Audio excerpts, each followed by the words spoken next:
Alhamdulillah sehat Ustaz. Bu aja gimana Mas Eli? Masih tetap sehat. Apanya Mas?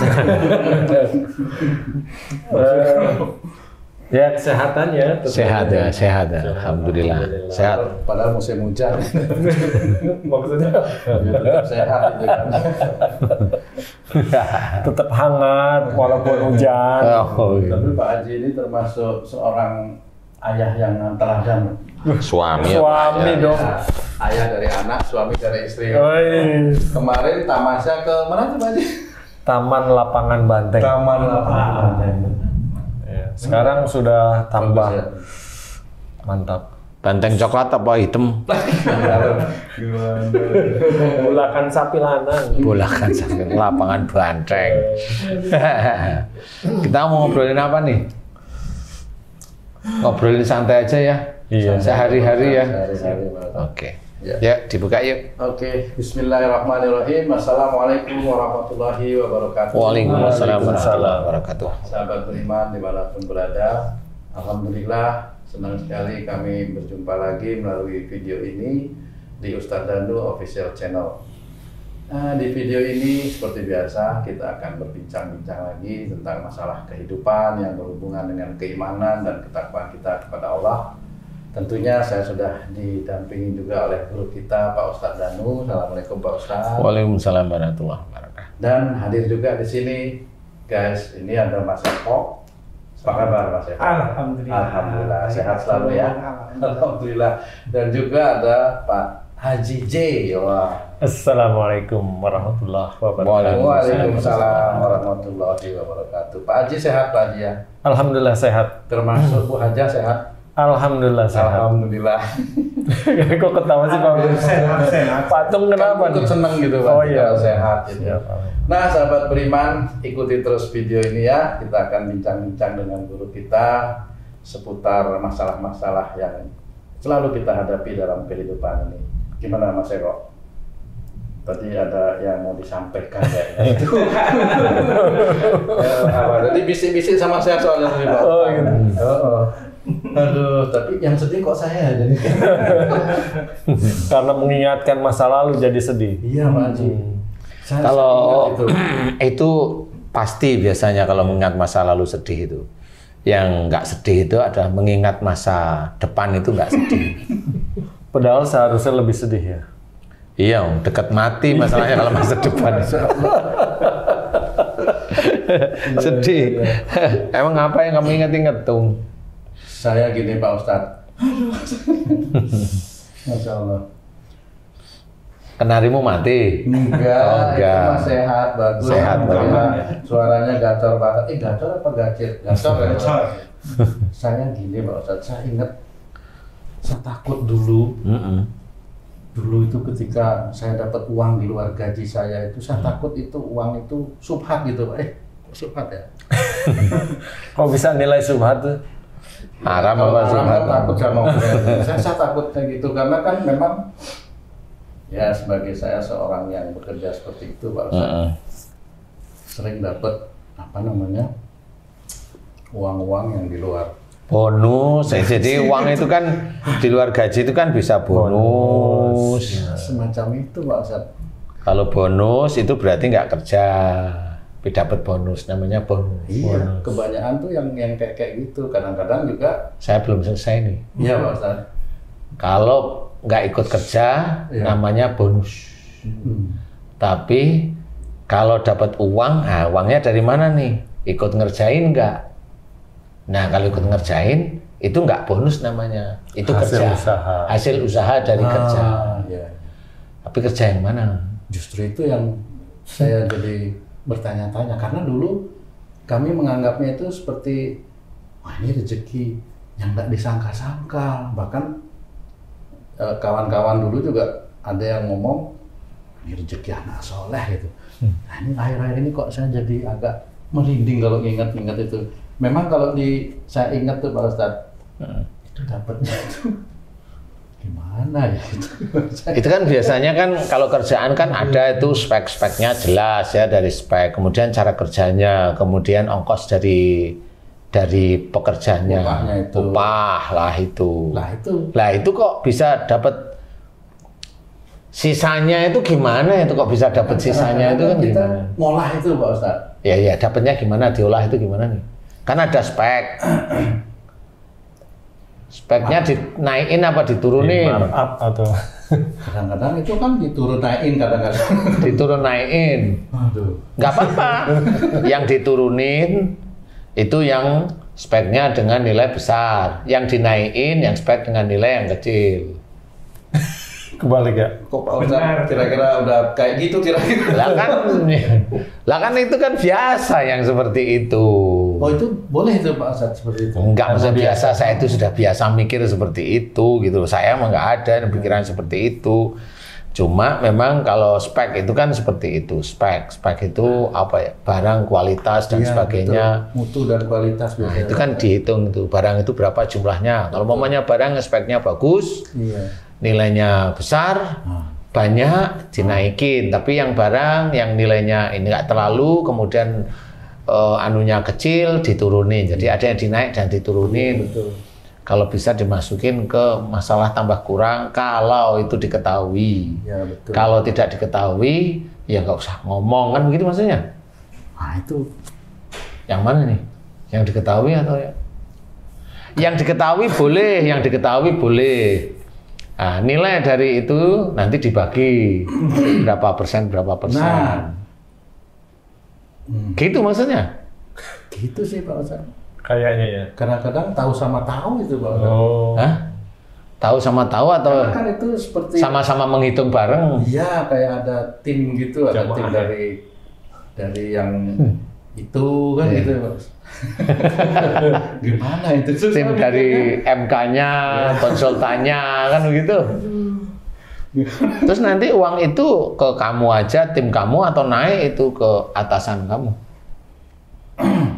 Jangan jawab, bukan jangan Biasanya itu apa namanya? Ada yang ngatur biasanya Pak. Ada yang ngatur. Iya Pak. Bawahan apa atasan yang ngatur? Biasanya sih suruhan itu. Suruhan itu bawah apa atasan? Ya itu Pak. Saya nggak mau bicara ini. Aduh, kok ini kok jadi gue. Saya jadi deg-degan nih Pak. Bawahan apa? Bawahan apa atasan? Satu apa dua? Dua sih. Dua. Lah, kalau enggak itu kan kita gimana gitu ya. Kalau yang nyuruh itu yang nomor satu ngelunjak namanya. Nggak berani. Ya itu. Kerjanya kan bagus itu Pak. Gimana ya? Jadi mikir sekarang. Ya makanya di situ kan padahal orang-orang itu ya kadang-kadang sholat, kadang-kadang ya rajin, kan seperti itu sholatnya. Berjamaah, rajin. Kalau azan langsung ambil sholatnya, nyuruh-nyuruh temennya, kan begitu ya. Kalau saya ingat-ingat itu waktu kita itu sholatnya rajin banget waktu itu tuh Pak. Kamu dan teman-teman atau teman-teman kamu? Iya, insya Allah seperti itu. Kamu dan teman-teman kamu itu? Betul Bang Ustaz. Itu proyek yang dirapatin berikutnya itu disolatin juga. Iya. Biar apa? Biar berhasil. Iya. Biar berhasil gitu ya. Iya. Proyek di dalam proyek gitu ya. Apa namanya? Cerita di dalam cerita gitu kan gitu ya kalau di cerita. Pak Haji. Oh Pak Haji nggak ikut ya? Jadi saya sendiri nih.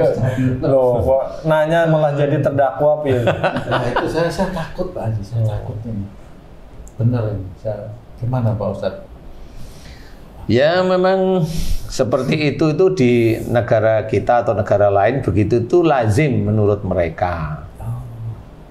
Tetapi haram di hadapan Allah. Makanya kenapa dulu saya nggak mau kerja di situ karena saya tahu persis tempat nyuri itu, tahu tempat-tempatnya, cara nyuri itu sudah tahu dulu gitu. Jadi kalau saya dibiarkan di tempat itu habis saya nanti gitu. Tapi dulu saya jujur aja waktu saya kerja saya memang nggak dapat bonus. Insya Allah saya masih ingat. Saya nggak dapat bonus. Jadi saya kerja dari hasil kerja saya sendiri. Tapi saya tahu persis, sehingga saya nggak mau lagi kerja di situ. Karena itu memang hal yang tidak disukai oleh Allah Ta'ala, atau rezekinya ada rezeki yang haram seperti itu. Karena apa? Jadi kayak tadi spek diturunkan, spek dinaikkan. Ya memang kelihatan kalau ngomong ini ada yang diturunkan, dinaikkan, tapi nggak ngomong spek mana yang diturunkan, mana yang dinaikkan. Nah kalau saya sudah hafal yang diturunkan itu biasanya spek yang nilainya rendah dan jumlahnya nggak banyak. Iya. Nah spek yang dinaikkan, spek yang ininya tinggi, nilainya besar, seperti itu. Nah, itu dinaikkan, itu ngangkat semuanya nanti, seperti itu. Itu kalau dapat bonus seperti itu gimana Pak Ustadz? Itu Ya itu abu-abu, kalau bonus kalau dia nggak ngerjain ya sebenarnya abu-abu aja. tapi kan kebanyakan ikut ngerjain Ya, iya. Iya sih. Iya memang itu yang sekarang itu lazim, yang begitu itu lazim ya. Jadi seperti kayak orang sholat, orang kalau udah sholat itu terus merasa dirinya itu besok masuk surga. Loh, orang hidup sebagai seorang muslim itu tidak dilihat dari sholatnya saja. Walaupun dalam hadis ceritakan pada saat nanti di yaumul qiyamah Allah melihat sholatnya. Kalau sholatnya dia baik, semua apa yang dikerjakan itu baik. Memang. Tapi orang itu tidak bisa menceritakan sholat yang mana yang baik dan semua perbuatan apa yang baik. Sebenarnya itu adalah sholat itu pengunci. Jadi kalau dia memang sholat ya semua perbuatannya Baik. dia harus baik. Harusnya gitu. Bukan sholatnya ditonjolkan kemudian perbuatannya semaunya sendiri. Bukan seperti itu ya, tetap aja nilainya tidak baik. Walaupun dia berjamaah umpamanya, walaupun dia macam-macam, tapi kalau dia caranya tidak baik ya nggak bisa. Nah itu seperti yang sering kita dengarkan, itulah korupsi, seperti itu, dan itu haram, dan itu jangan bagi kita yang muslim. Karena apa? Hal seperti itu yang nanti akan semakin menyesatkan di titik mana? Umpamanya anak istri nanti dikasih rezeki yang seperti itu. Itu kan nanti ngalir harta-harta yang haram. Yang nanti ngalir harta-harta yang haram termasuk sholatnya, doanya itu memang agak sulit dikabulkan seperti itu. Jadi prosesnya itu seperti itu. Di luar berperilaku yang tidak baik untuk mendukung tidak terkabulnya doa yang diinginkan dan baik sebenarnya untuk dia waktu itu. Nah itu memang jarang sekali orang paham karena relatif orang itu yang dicari itu biasanya nafsu. Hampir semua orang itu rata-rata itu nafsu. Jadi walaupun ada pendakwa bilang, mohon maaf ya, kamu yang cari itu dunianya. Dunia itu kadang-kadang dia sendiri ngomong dunia itu nggak ngerti. Dunia itu apa maksudnya? Dunia itu kerja. Kerja yang niatnya bukan karena Allah Ta'ala, lah itu dunia. Padahal dunia itu bisa menjadi akhirat. Kalau dia kerjanya diawali dengan bismillah dan ditekankan dengan karena Allah. Selesai, alhamdulillah.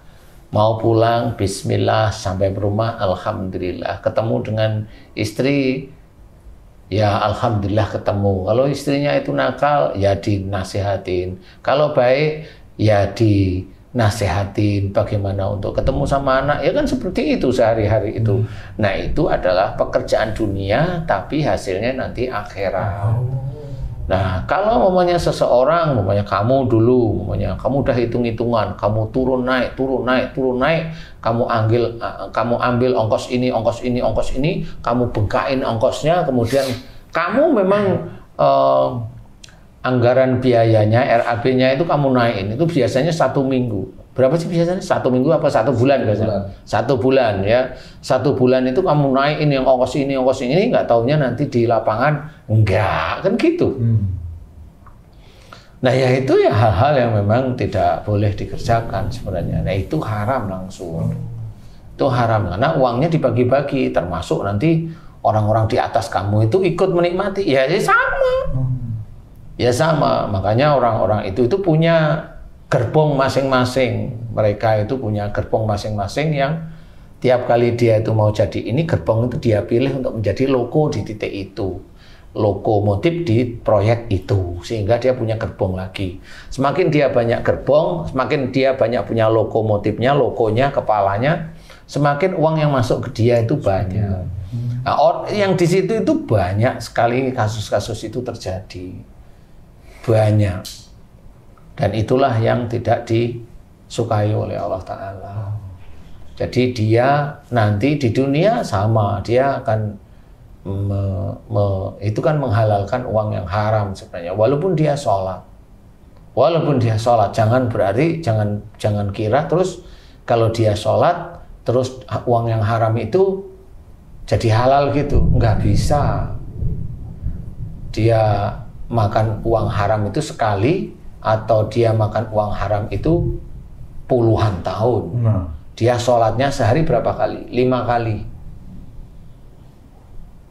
5 kali memang dia tahu kalau apa yang dikerjakan dari sholat itu bisa menutup yang dia kerjakan di luar sholat, yaitu memakan makanan yang haram itu bisa menghapuskan dosa itu.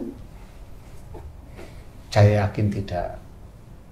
Walaupun jawabannya wallahu a'lam, tapi saya yakin tidak. Karena orang itu nggak akan mohon ampun. Saya yakin.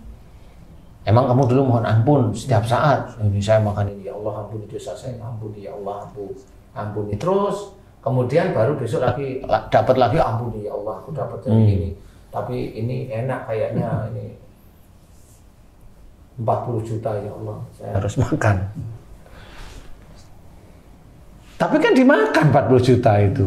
Nah, kalau ditanyain 40 juta itu jadi apa? Kan akhirnya jadi di tubuh, jadi di istri, jadi di anak. Seperti itu. Nah, ini hal-hal seperti ini memang banyak sekali terjadi di lingkungan kita. Di lingkungan kerja itu banyak sekali. Banyak sekali. Nah, ini yang harus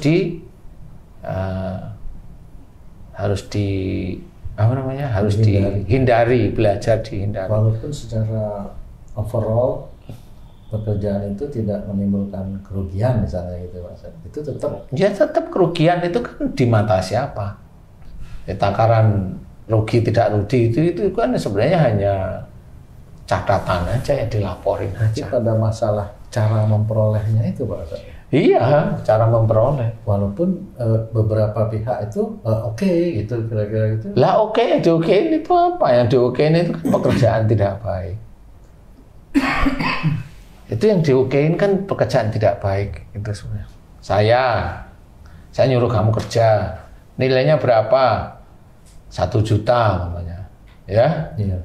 Terus kerjaan itu bisa selesai dan sekian waktu dengan uang umpamanya itu umpamanya pekerjaan 1 juta. Kamu pada saat mengerjakan itu kamu hitung-hitung itu masih ada efisiensi. Kasarannya 200 ribu umpamanya. Dan efisiensi itu nggak dari mana-mana, kamu ambil efisiensi beneran tuh. Iya, bener efisiensi. Nah, kamu lapor ke saya karena saya punya uang. Ini Ustadz, ini ada efisiensi dari pekerjaan ini sekitar 200 ribu nih. Beneran? Oke, sampai selesai. Oke, nanti kita lihat. Bener? Setelah selesai itu kelihatan memang ada uang lebih sekitar 200 ribu. Nah, itu kamu bilang ke saya. Uang ini saya kembalikan pada Ustadz. Bukan, kamu ngomongnya bukan gini, uang ini mau saya apakan. Bukan, salah itu. Yang benar adalah uang ini saya kembalikan, Ustaz. Bukan uang ini saya apakan. Mau dikemanakan uang? Lah, itu uangnya siapa? Walaupun dalam perjanjian awal secara tertulis nggak ada kata. Nggak ada memang. Memang nggak ada. Karena kamu sudah untung 10% dari 800 itu. Ya, dari 800 lah ya. Itu untung jelas. Iya. Untung sudah kamu perkirakan untung sudah. Tapi masih ada sisa 200. Maunya yang 200 kan jadi ikut untung juga sebenarnya. Iya, nah, itu manusia begitu itu. Sehari-hari manusia hampir 100% seperti itu. Hampir 100%. Itu keliru Pak Ustadz? Ya keliru tetepan. supaya itu jadi itu supaya nggak keliru? Ya ini bilang, ini ada sisa 200.000. Pak Ustadz, ini saya kasih ke Pak Ustadz. Itu benar, titik. Wah itu. Walaupun Pak Ustadz udah ACC 1 juta ya. Iya, tapi kan pintar. Nah dari ini dikembalikan, itu akadnya sudah sah. Baru saya ngasih, ini 50.000 buat kamu. Wah. Nah itu kan beda. Ini sudah kamu cukup untung kemudian dapat 50.000. Sudah. Nah itulah namanya bonus. Padahal yang tadinya direncanakan 200 kan kira-kira. Nah, maunya seperti itu. Nah, tinggal milih sekarang. Oh, aduh. Walaupun Ustadz nggak tahu. Walaupun nggak tahu, tapi karena kejujuran ya begitu. Kalau jujur kan begitu. Karena nggak tahu, mumpung nggak tahu nih. Wah, tapi kalau kerjaan mana yang begitu ya? Ada sisa malah buru-buru. Nah, jangan sisa malah sengaja dibuat rugi sekalian nih. Dibuat kerjaan agar uang itu keluar kan gitu. Betul. Dibuat kerjaan agar uang itu keluar. Kalau umpamanya kamu mengerjakan keuangan saya, mengerjakan pekerjaan saya, padahal saya itu taunya kamu. Kemudian sebenarnya kan itu ada proses, jumlah uang yang kamu pakai ini itu kan gitu nih. Terus kamu mempekerjakan Eko, saya nggak tahu. Subkon anggap. Iya, nggak subkon. Kalau subkon itu kan sudah menjadi suatu kerjaan. Kamu Eko suruh mengerjakan pekerjaanmu, Oh gitu. akhirnya kan kamu menggaji Eko. Betul. Tapi gajinya Eko nggak kamu ngomongin ke saya. Iya. Yang kamu ngomongin ada gajimu. Iya. Nah itu juga nggak boleh. Karena nggak ada akad dari situ.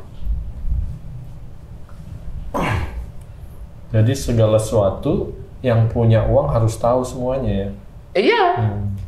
Karena memang betul-betul, lah kan yang punya saya. Kalau saya nggak tahu terus mau apa? Iya. Kan bisa aja dikerjain beneran saya sama Tung. Iya. Karena saya itu percaya, akhirnya Tung kan ya semaunya sendiri, bisa aja. Entah dia ndelewer, mamanya kamu ndelewer kemana, kamu ini kemana, itu kan kamunya yang ndelewer.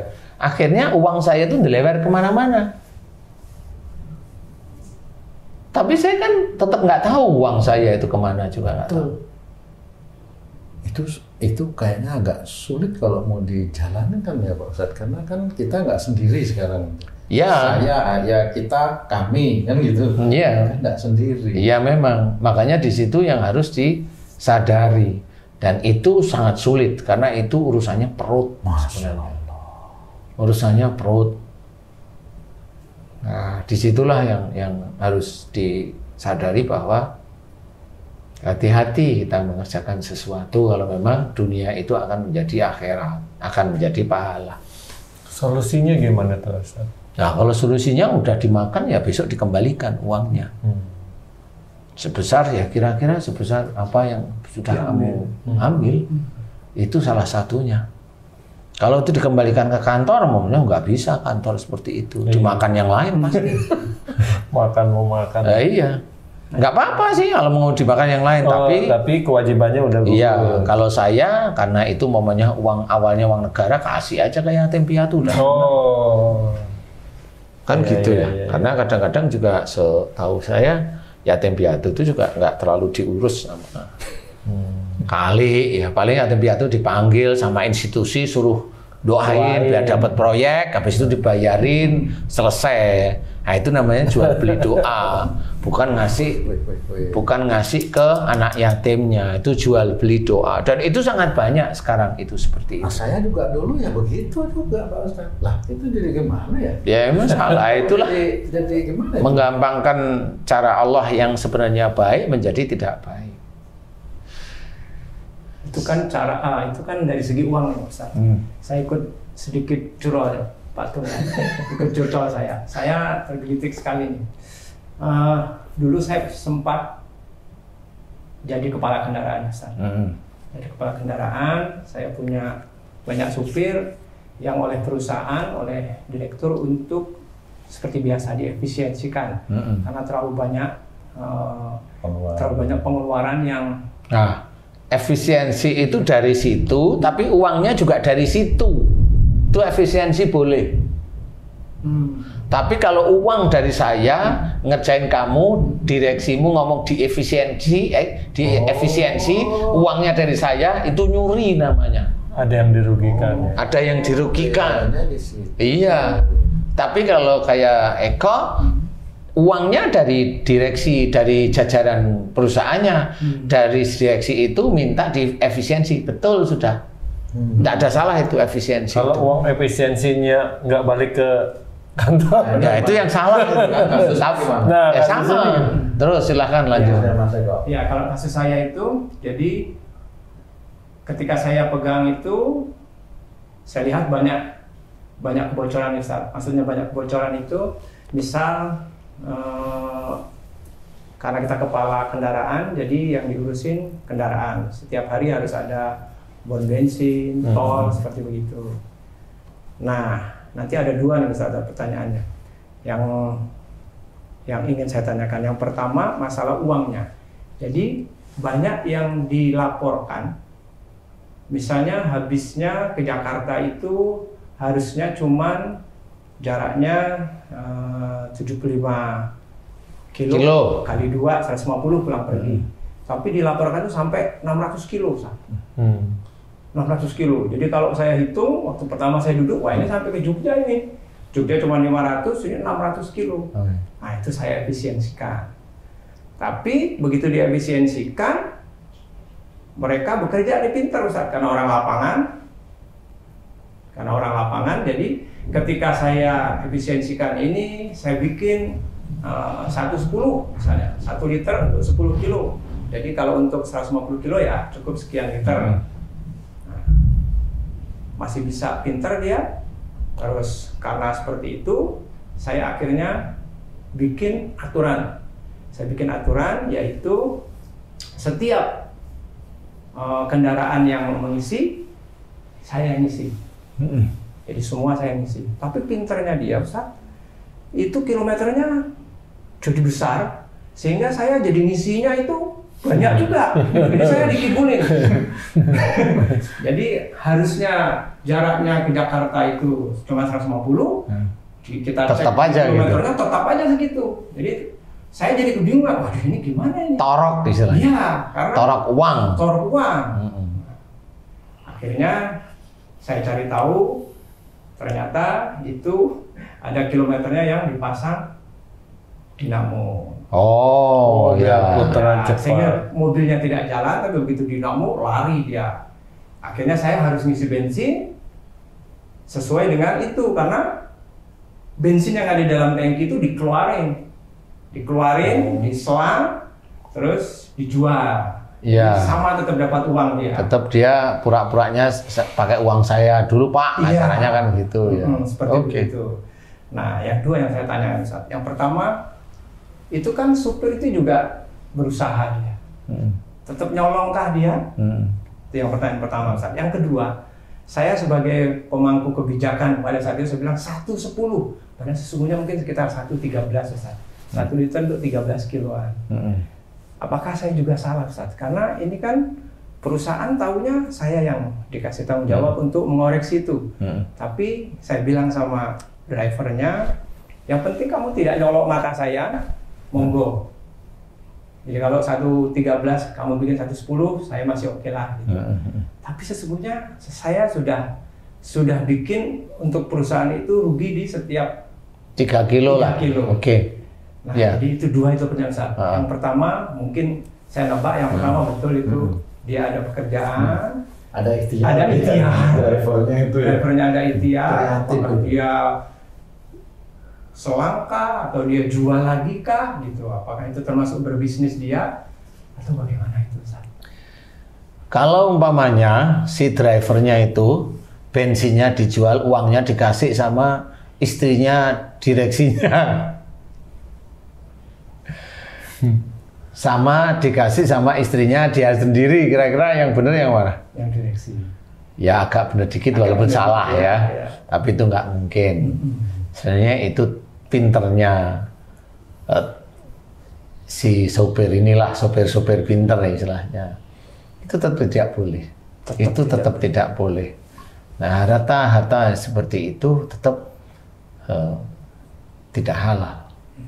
Jadi untuk beliau-beliau yang senang seperti itu, ya besoknya ya rata-rata orang-orang seperti itu memang nggak berkah, sehingga ada aja masalah nanti di keluarganya, dengan istri, dengan anak.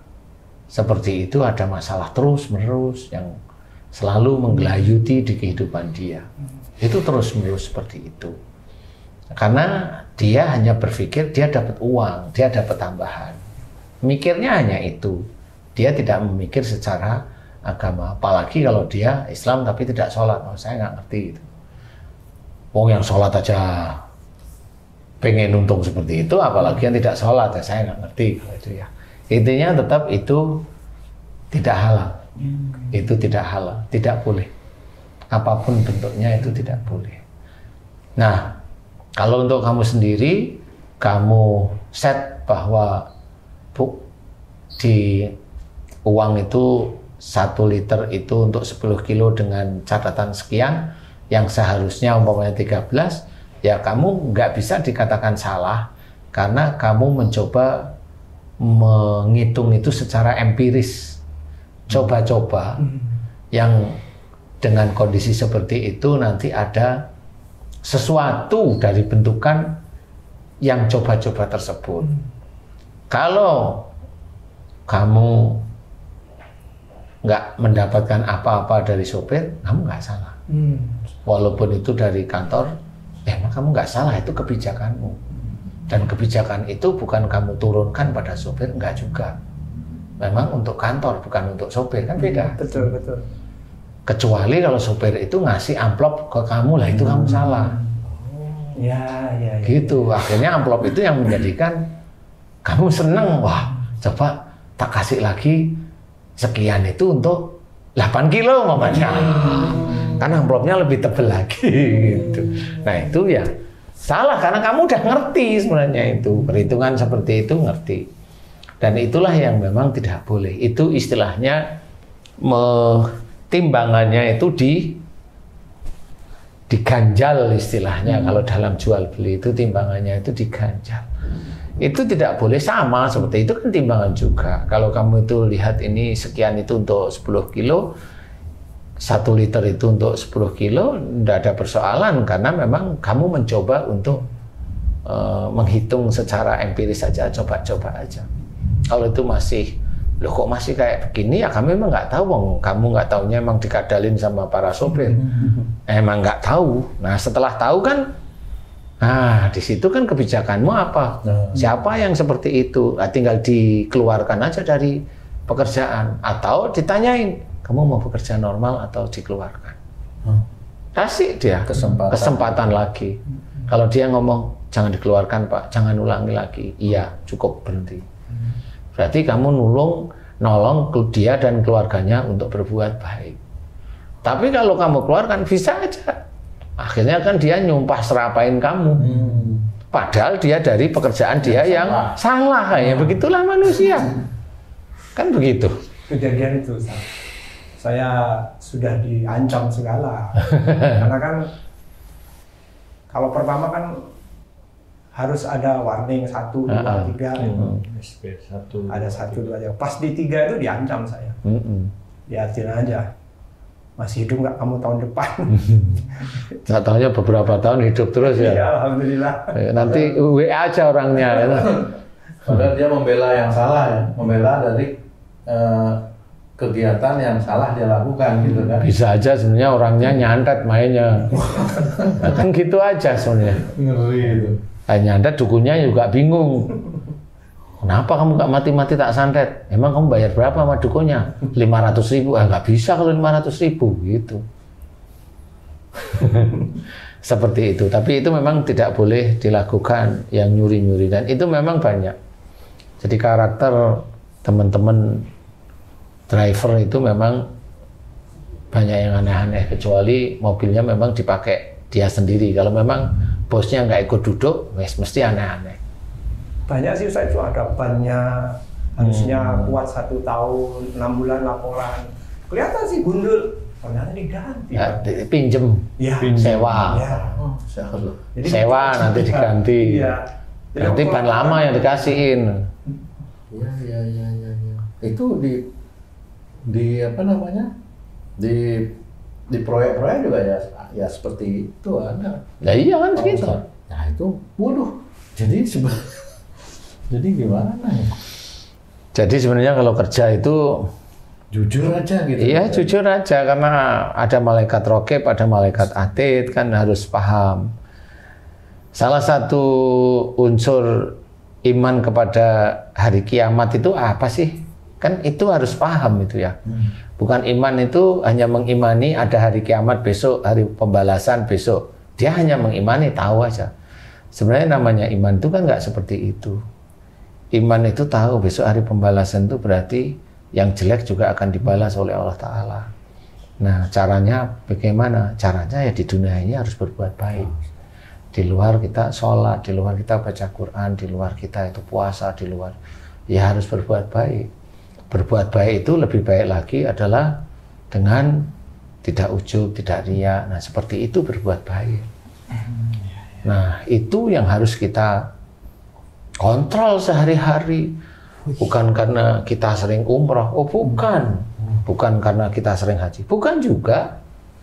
Tapi adalah kerjakan semuanya karena Allah. Sehingga pada saat dia sering umrah pun, dia nggak ada ujub, nggak ada riya. Pada saat dia sering haji, nggak ada ujub, nggak ada riya. Kan gitu. Pada saat dia itu berkata baik, memberikan sesuatu yang baik, kata-kata dia, doa-doa dia, itu bisa alhamdulillah atas izin Allah itu bisa membantu menyelesaikan persoalan orang lain, persoalan orang-orang itu. Dia biasa aja, nggak ada ujung, nggak ada riya. Nah itu yang tahu itu para malaikat itu. Dan itu menjadi nilai di hadapan Allah Ta'ala. Nah kalau umpamanya di proyek, kamu itu kan urusannya proyek aja umpamanya. Lah di proyek itu isinya itu cuma mau nyuri, mau efisiensi, enggak, saya bilang nyuri kayaknya enggak etis kayaknya. Yang etis itu efisiensi, yang diefisiensikan itu uangnya siapa, kan gitu. Nah kalau yang diefisiensikan itu uangnya orang lain, ya itu namanya nyuri. Apapun bentuk kalimatnya. Nggak dipulangin ya. Karena nggak dipulangin ya, mulangin ngapain kan, gelo juga kan mulangin. Nggak tahu kan dia soalnya. Nah, iya. Siapa? Yang punya uang nggak tahu. Kan yang punya uang nggak tahu. Tapi kitanya udah niat nggak baik sih. Bukan yang punya uang nggak tahu, persoalannya itu adalah kalau itu personal memang nggak tahu. Iya. Kalau itu negara, emang negara nggak ngurus. Nah, negara itu kan ada juga yang ngurusin. Apa namanya, Pimpro lah kasalahnya ya. Nah, nggak taunya Pimpronya juga titip. Nah, ya sama aja. Titip ya. 20% saya. Nanti dari termin awal DP saya dikasih ya 20%. Oh, gitu aja. Jadi ngambil jamaah. Apa? Jadi nggak cuma sholat yang jamaah, ngambilnya juga jamaah. Nyuri ya jamaah ya sama. Tadi saya teringat Ustadz bilang kalau kerja ya berbuat baik. Nah ini karena saya sekarang waktu lebih banyak bermuhasabah nih Ustadz nih, karena rutinitasnya sudah Habis. Bahasa kerennya Pensiun. Bahasa keren. Bahasa milenial ya pensiun. Iya.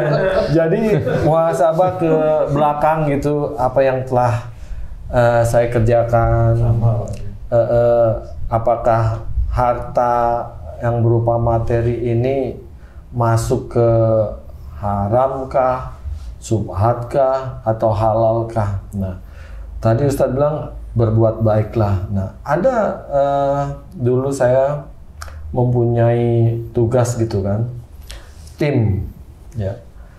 Orang-orang ini berbuat baik sesama. Ada orang mau nanya ke Ustadz, ayo silakan nanya, gitu kan. Ada orang mau minta didatengin Ustadz, mana alamatnya, nanti didatengin, gitu kan. Itu kan berbuat baik Ustadz.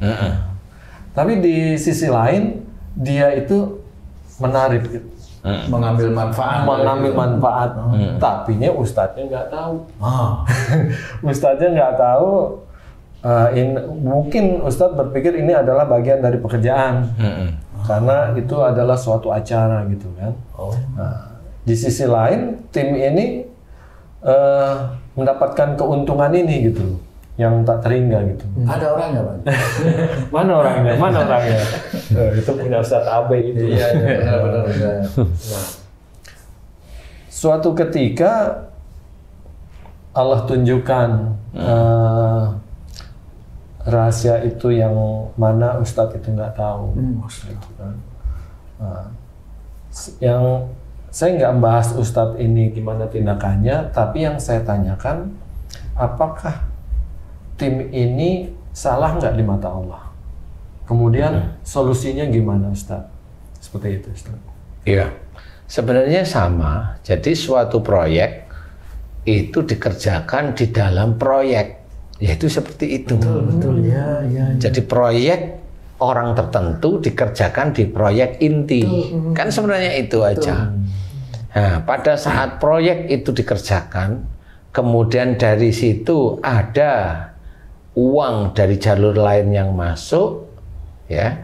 Karena namanya itu proyek dari proyek inti, sebenarnya semuanya selesai baik.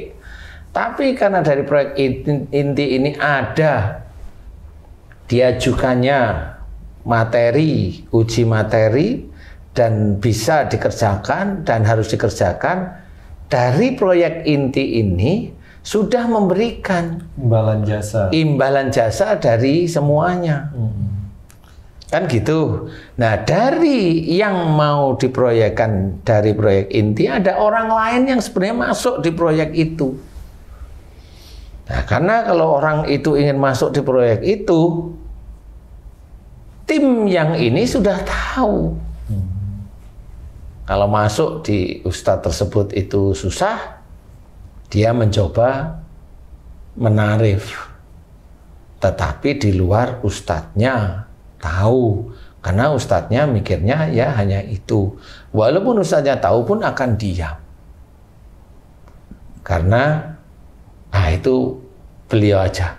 Nah, kalau memang itu harta itu dia dapat dari titik itu tetap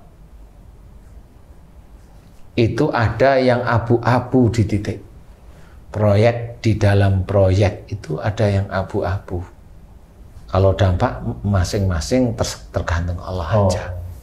Dampak Biasanya macam-macam. Bisa aja dia punya anak, kalau anaknya udah gede-gede, ya besok punya cucu, cucunya akan umpamanya kemasukan jin dari segala arah yang dia sendiri bingung. Sehingga pada saat dia ngobatin ke dokter, semua harta yang dia ambil dari itu dulu habis saja, malah tekor gitu.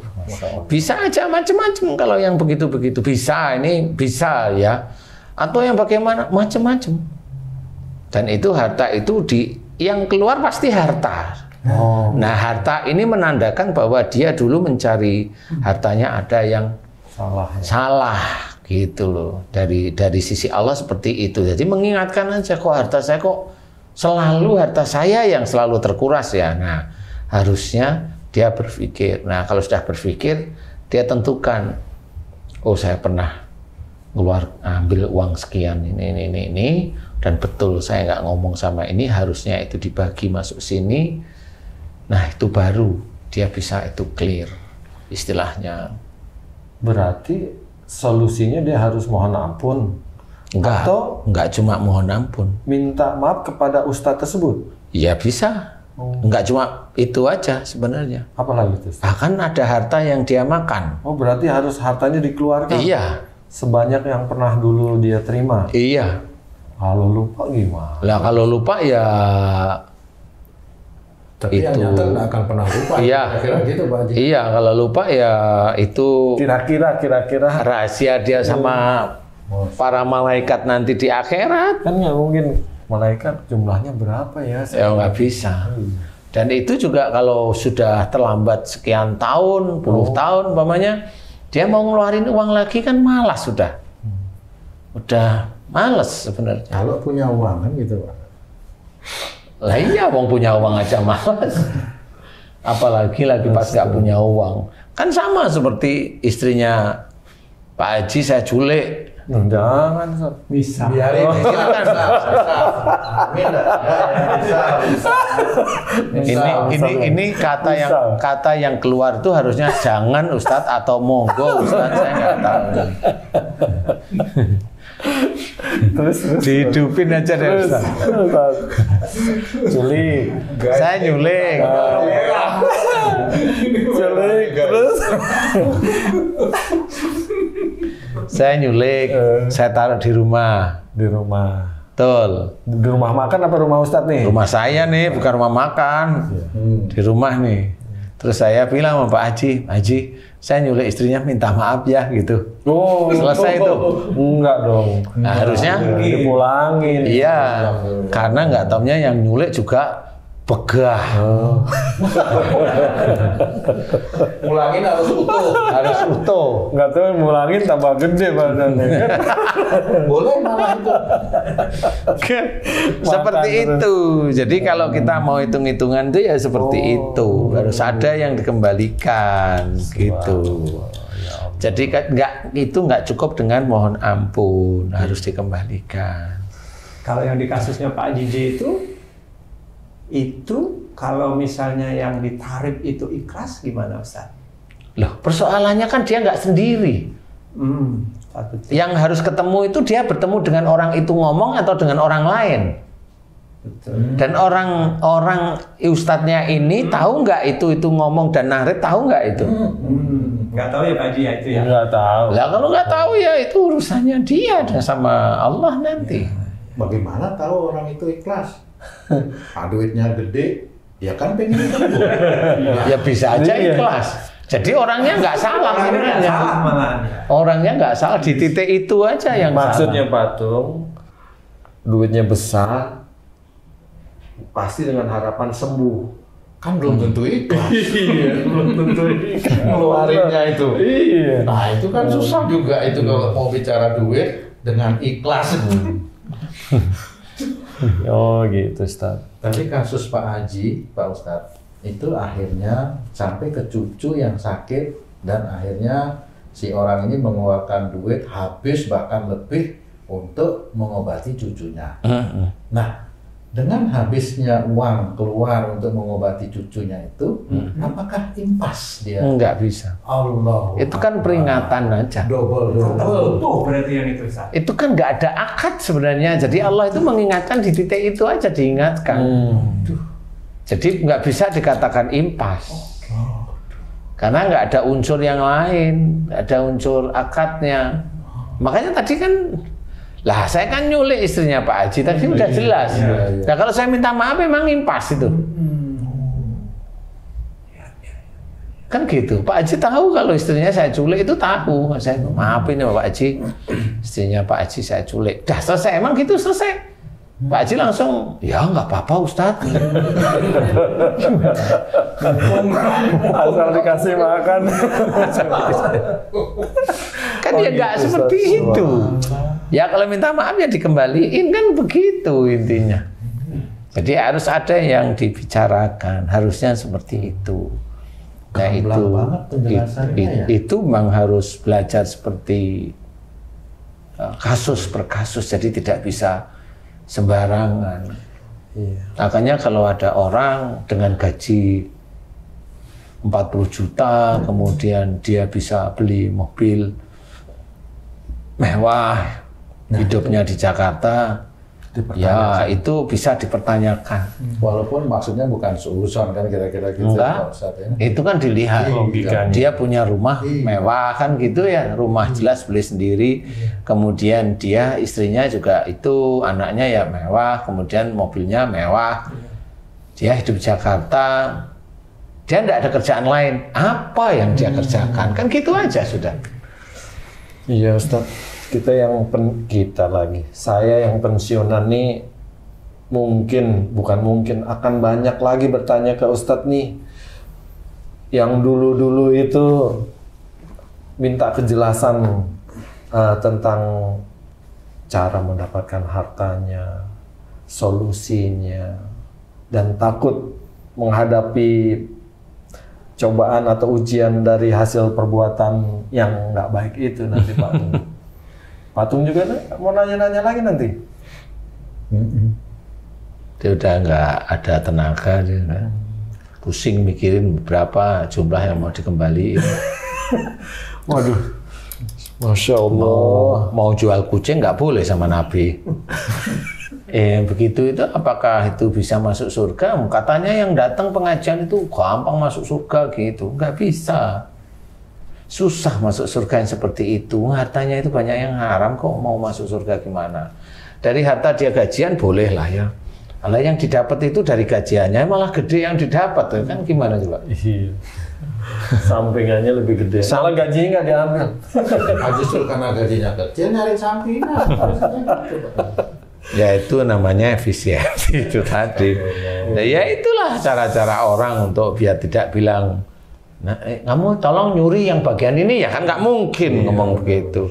Nah, inilah yang harus kita sadari. Sebenarnya Allah itu menceritakan gimana caranya mencari uang, mencari rezeki, jalan rezeki itu bagaimana. Itu sebenarnya dijelaskan banyak.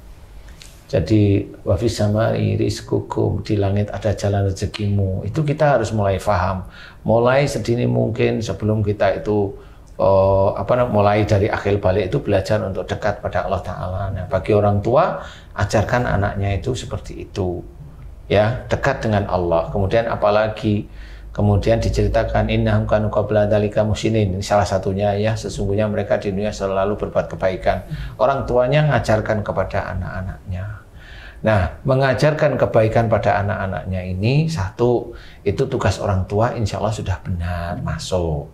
Jadi orang tuanya tidak dikatakan salah oleh Allah Ta'ala.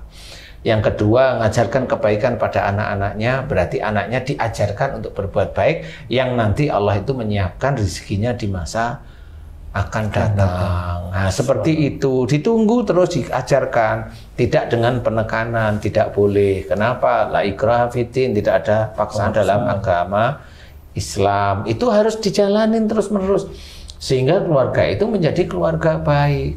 Gitu.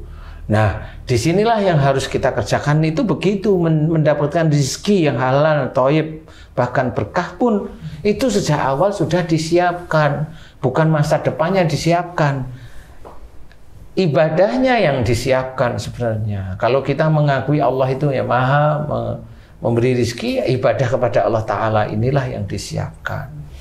Kemudian ada orang lain, oh ini kamu ingin sukses, baca ini, baca. Enggak bisa seperti itu. Itu Allah itu seperti pembantunya aja, disuruh-suruh dengan ini dikasih, enggak. Itu malah bisa menjadi istijrat bagi dia. Kalau orang itu meminta dunianya dikasih oleh Allah Ta'ala bagi orang yang dipilih oleh Allah. Tetapi nanti di akhirat dia masuk neraka, jelas. Dibayarnya di dunia ya? Dibayar di dunia tapi dipilih oleh Allah. Dipilih itu maksudnya apa? Orang yang menggunakan amalan tertentu, gaya tertentu, bisa aja orang itu dipilih oleh Allah Ta'ala dikasih.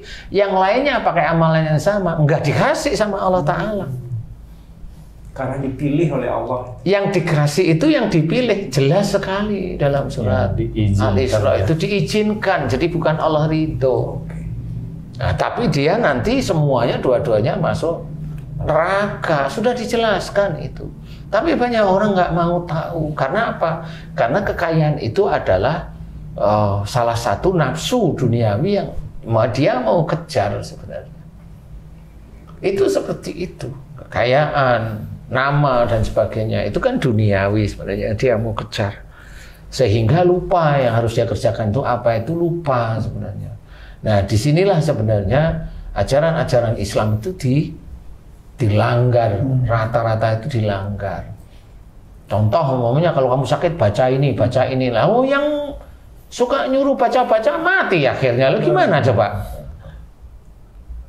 Kalau kamu sakit baca ini pasti akan disembuhkan, dikabulkan sama Allah. Bacalah terus ya mati dia. Nanti kalau mati, oh itu kan takdir Allah. Enggak bisa ngomong seperti itu. Kalau kamu ngomong berani ngomong pasti dikabulkan, pasti kamu nggak akan bisa mati. Iya. Karena dia umurnya mintanya panjang. Itu harus mikir. Nah, orang Islam itu kalau udah diomongin seperti itu, ngikut, nggak mau pakai otak sudah.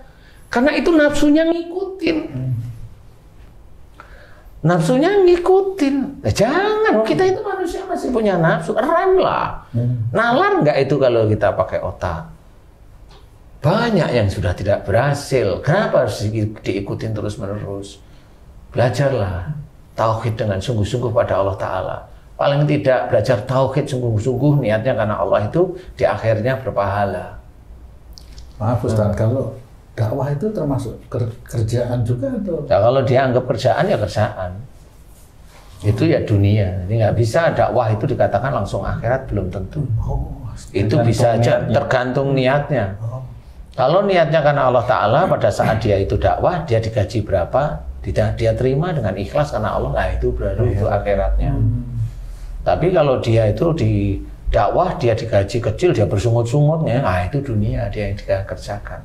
Dan itu nggak perlu orang lain tahu, dia bersungut-sungut dalam hati itu sudah langsung ditulis oleh Allah Ta'ala itu dunia yang dia kerjakan, bukan akhirat. Nah itu walaupun dia dakwah, dia tetap mengerjakan dunia. Walaupun dia juga dakwahnya tuh ngomong kamu nyari dunia aja, terus lupa dia sendiri manusia. Kan dia bukan malaikat. Gak boleh. Dia perlu penghasilan juga. Lah iya kan ngomong lah, kamu kenapa kamu itu nggak ngasih aku, ngasih cuma umpamanya 8 juta umpamanya, umpama lah ya. Nah kan saya punya istri, saya punya anak, saya harus hidup. Nah itu kan dunia di akhirnya. Nah, gitu. Benar itu. Mengedepankan. Loh kalau memang dunia ya benar-benar aja, tapi kalau dia inginkan yang dia cari itu adalah pahala akhirat, ya belum bisa dikatakan itu berpahala di akhirat nantinya. Itu di dunia. Kalau momennya dia itu pakai bismillah, betul bismillah apa enggak? Bismillahnya dia betul sampai ke hati apa enggak? Bismillah itu hanya di lisan kok. Kalau kita belok aja bisa.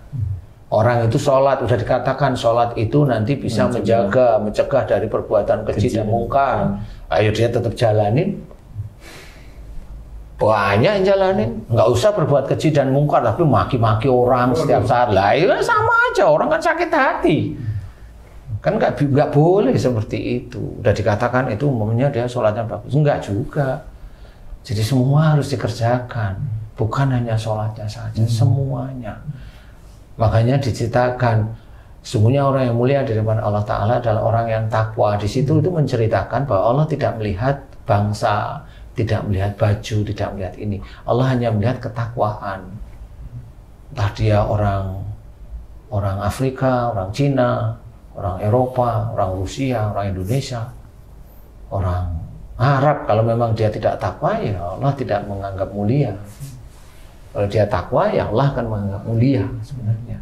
Nah ini orang harus paham yang seperti itu. Kemuliaan itu dari ketakwaan. Takwa itu yang mana ya sehari-hari kita kerjakan. Saya itu punya pesantren, umpamanya. Saya nyuruh orang itu, ini pesantren saya Yatim Piatu ini. Nyumbanglah. Apalagi ini ada hafiz Quran.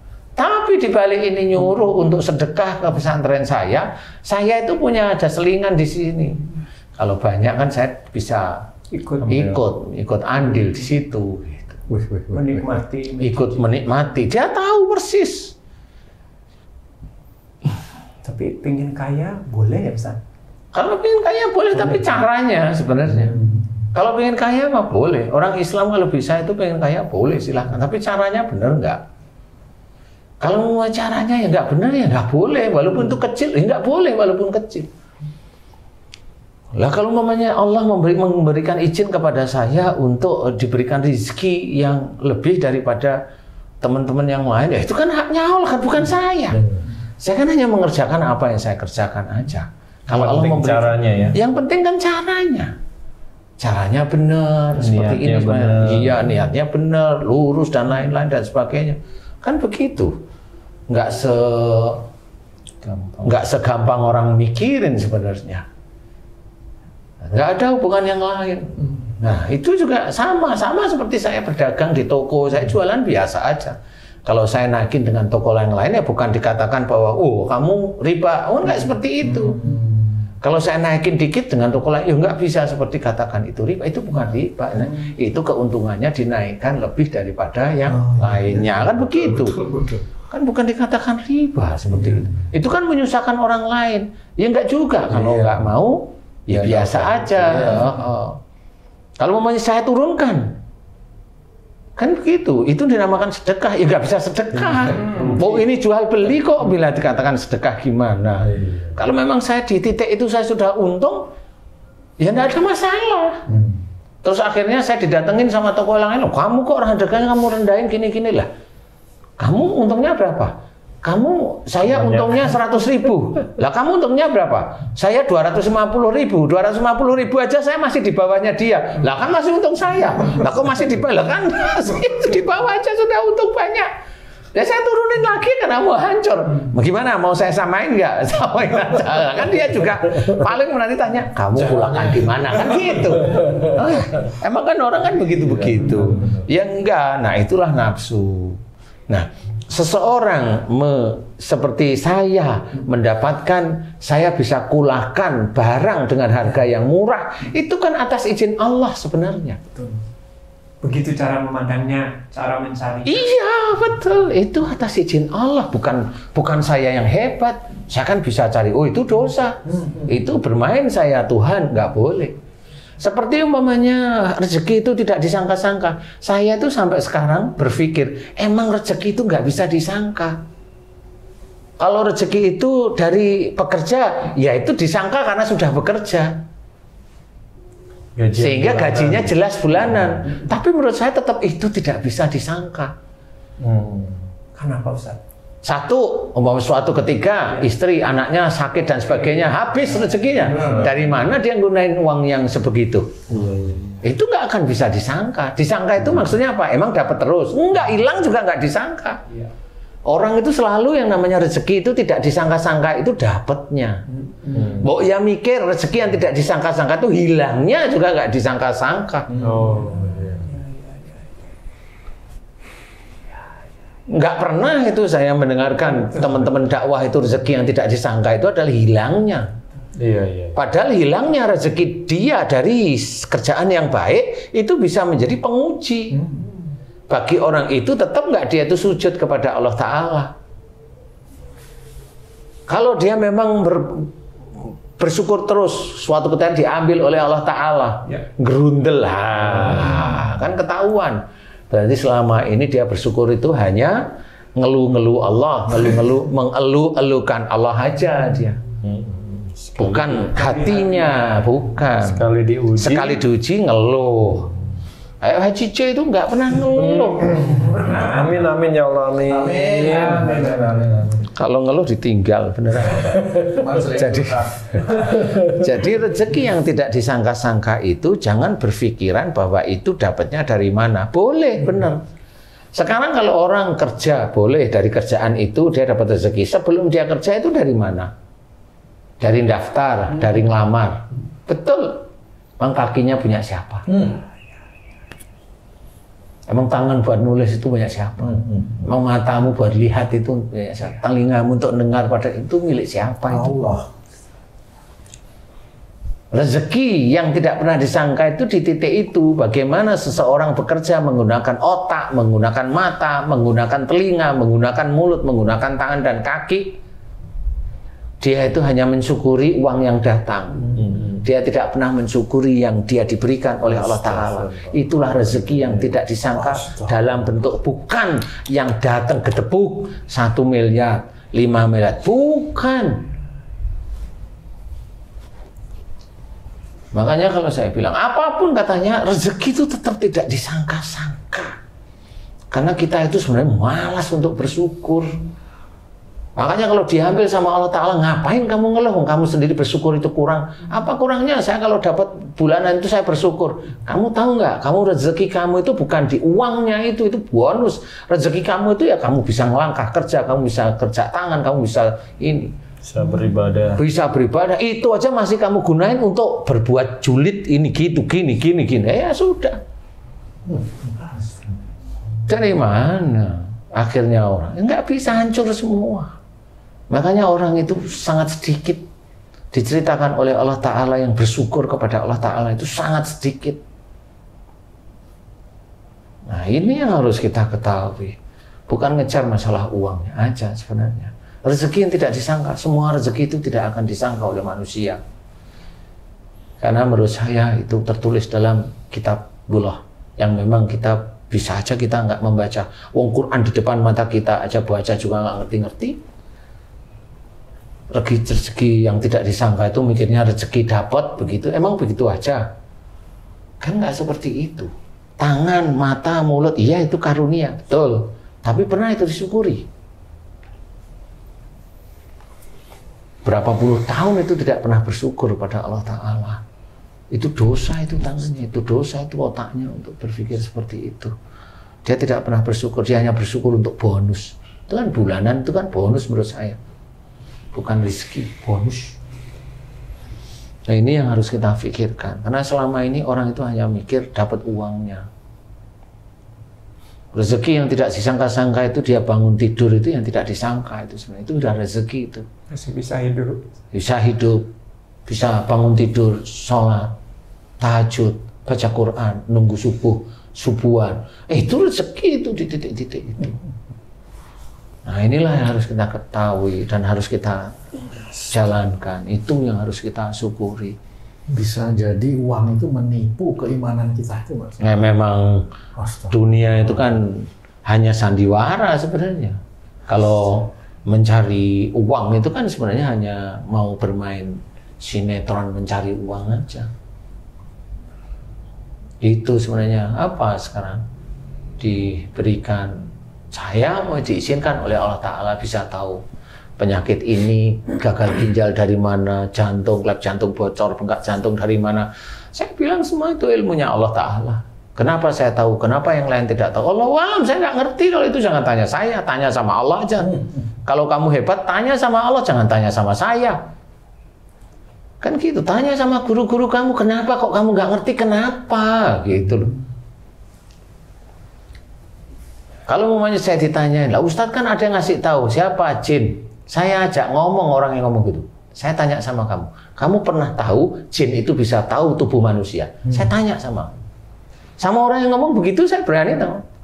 Kamu tahu nggak jin itu bisa tahu tubuh manusia apa enggak? Saya tahu, saya tanya pasti. Lah saya tuh tahu kalau jin itu nggak tahu tubuh manusia. Lah kok dia bisa ngomong, ilmu saya dari jin itu dari mana? Oh dia sendiri jin juga nggak tahu asal ngomong. Emang mulutnya itu dari mana? Mulutnya dia itu diajari sama gurunya. Nah, sama mulut gurunya. Pakai otak dulu sebelum bicara. Gitu. Saya itu meneliti, bukan ngarang. Meneliti. Serius. Stroke itu dari mana awalnya? Parkinson itu dari mana? Kemudian gejala HNP, penyempitan saraf kejepit itu dari mana? Lalu itu kan semuanya kan belajar. Dari mana ilmu itu? Dari Allah. Nah kan begitu. Kalau ada orang umumnya itu kalau nggak ada gurunya setan. Lah, ya memang kalau nggak belajar Quran nggak ada gurunya itu benar setan. Lah ini kan sama. Dokter yang menemukan obat itu setan semua itu berarti. Betul nggak sih? Iya. Karena nggak ada gurunya. Karena nggak ada gurunya. Yang menemukan obat itu kan karena coba-coba aja tiba-tiba berhasil kan gitu. Tapi memang benar-benar tiba-tiba berhasil menurut dia. Bukan, itu diizinkan oleh Allah Ta'ala berhasil. Termasuk rezeki tadi. Ya termasuk sama seperti rezeki tadi. Jangan mengorek sesuatu yang tidak tahu. Makanya kalau saya mau ngomongin masalah apa, kantor dengan saya kasih jalan keluarnya. Ayo, jangan ngomong. Jangan menularkan dosa jariah kalau saya gitu. Nah, itu sama rezeki. Kalau dia itu caranya seperti itu, loh, kamu tidak mendekatkan rezekimu pada Allah Ta'ala. Kamu merusak rezekimu dan rezeki di akhiratmu itu kamu rusak sendiri. Loh, kok dirusak sendiri? Lah kamu sudah fitnah yang lain-lain, itu rezekimu kamu rusak sendiri. Tidak boleh seperti itu.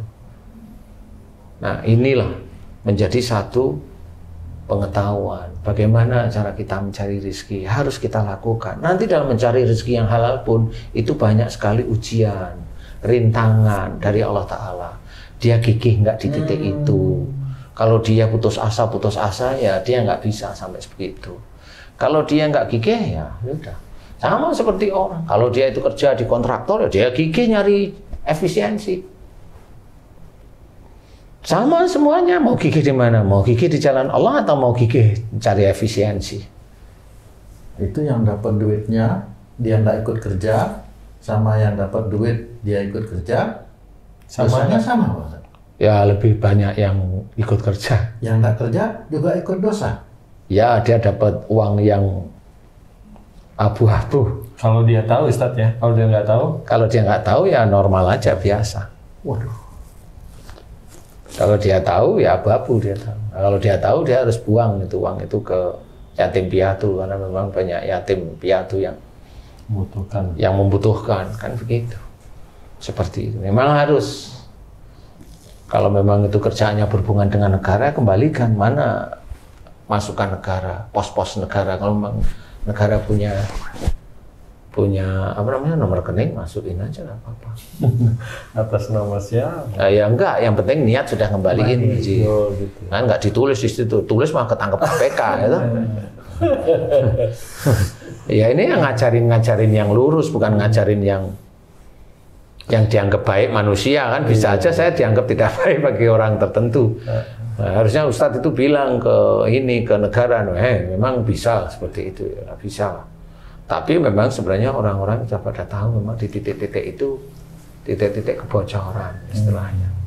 Pada tahu sih sebenarnya, cuma ya harus diketahui aja. Makanya harus belajar mulai hari ini, mulai hari kemarin-kemarin, belajarlah tauhid dengan baik. Jadi kalau memang dakwah ya dakwah biasa. Loh saya itu dakwah itu berkali-kali juga dibayar cuma 23.000, 25.000, saya tetap datang. Saya tetap datang. Kenapa? Oh, saya kan dakwah, saya bukan minta uang. Bukan tujuan utamanya itu. Enggak. Nanti kalau saya dapat yang di situ, kemudian ada teman yang mau dakwah, saya kasih yang di 25.000 situ. Lah itu kan sudah berhitung itu namanya. Cari yang besar ya? Cari yang besar. Malah kan jadinya gitu. Ya pura-puranya. Ya bukan pura-pura, ya emang benar-benarnya dia membantu temennya yang nggak ada dakwah kan gitu ya. Tapi terus dia nyengir gitu ya Pak Ustadz. Karena dia sendiri dengan murkanya menerima semua ajakan dakwah itu diterima, kemudian dia tanya satu-satu, dipilih. Ya monggo silahkan, mau yang begitu sih silahkan aja kalau menurut saya. Silahkan, nggak ada masalah. Tapi ya, semua masing-masing kan di hadapan Allah, bukan di hadapan kita manusia. Di hadapan manusia itu bisa tertipu manusia yang lain, tapi di hadapan Allah insya Allah nggak akan tertipu. Makanya supaya Ustaz tenang, Ustaz kerja di tempat yang iya haruslah. Quran itu untuk kaum muslimin dan orang-orang biasa yang non muslim. Kalau istilahnya kita itu disuruh dakwah oleh Allah Ta'ala, dakwah. Kalau Allah menyuruh kerja, kerja. Dan di dalam Quran itu memang ada untuk dakwah dan ada untuk kerja. Jadi seorang ustadz ya harus kerja. Kalau dia dakwah untuk kerja ya nggak apa-apa. Tapi kalau memang ada sesuatu terseok-seok ya jangan salahkan keadaan kalau seperti itu. Jangan mengeluh. Jangan menggerutu, ngeluh dan sebagainya ya nggak bisa. Seperti mau itu. lillahi ta'ala ya Ustaz. Emang harus lillahi ta'ala, sehingga kayak umpamanya saya diundang di 23.000, 25.000, saya tanyain, kenapa Ustaz masih sini? Lah, saya kan dakwah, saya kan nggak nyari amplop. Enggak, saya dakwah. Jadi titiknya dakwah ya dakwah. Ya begitu.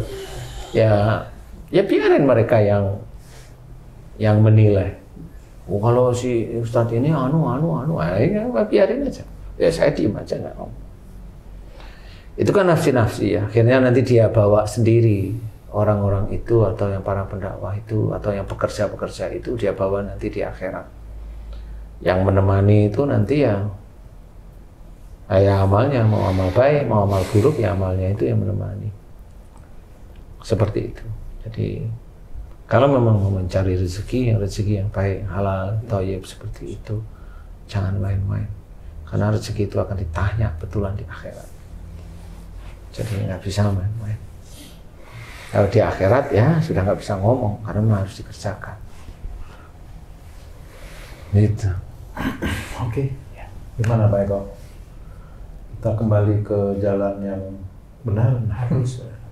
Pak Haji ya? Iya. Masya Allah. Baik Pak Ustadz.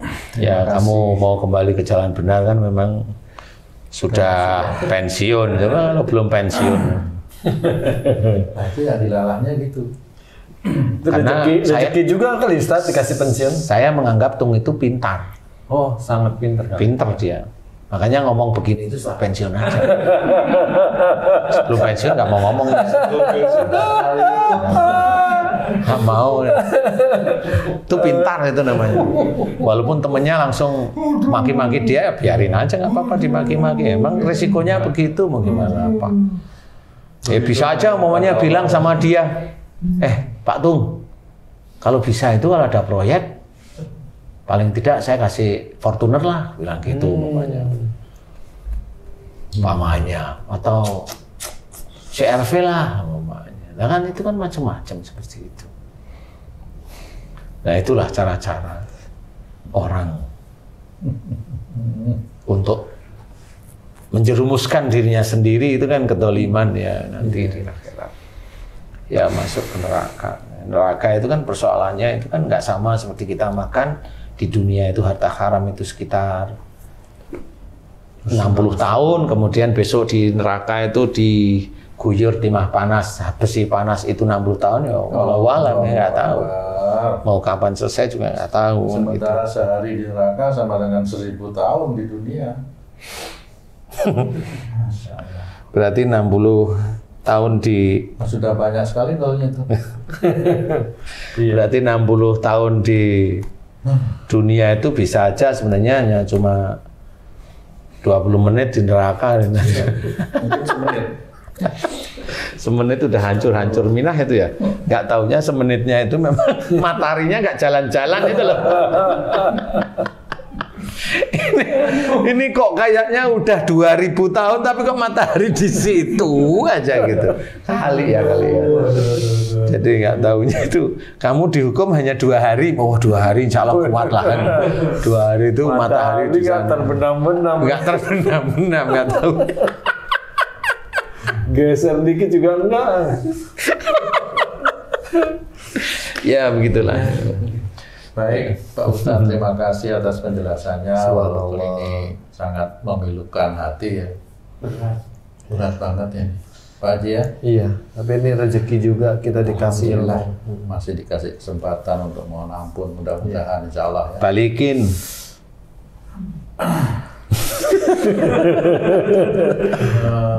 Nah, sahabat beriman. Yang penting niat balikin dulu ya. Betul Pak Haji. Akhirnya waktu jualah yang memisahkan kita. Demikian tadi perbincangan kami dengan guru kita Pak Ustadz Danu. Banyak sekali hal yang mesti kita pikirkan ulang. Jadi memang hidup ini harus banyak-banyak berpikir ulang.